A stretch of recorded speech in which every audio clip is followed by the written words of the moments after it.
औज़ुबिल्लाहि मिनश्शैतानिर्रजीम, बिस्मिल्लाहिर्रहमानिर्रहीम। ये दो मुल्जिम जो हमारे साथ हैं, ये बेचने वाला है और ये इसकी पूरी उधर एक रैकेट था और बंदे तो पता नहीं उधर थे नहीं, लेकिन ये जो उनका सरगोना था ये था।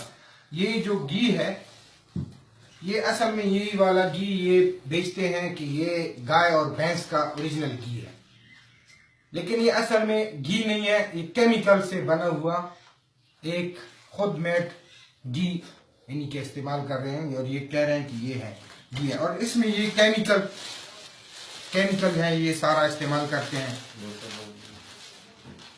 ये कल इस्तेमाल करके किस्म के, और ये जो इनके आधा सामान ये वाला ये गुड़ के साथ ये मिक्स करके कोई सिस्टम बनाते हैं, उससे ये घी वगैरह। तो इस तरह के रैकेट को पूरे को हमने गिरफ्तार किया है कामयाबी से।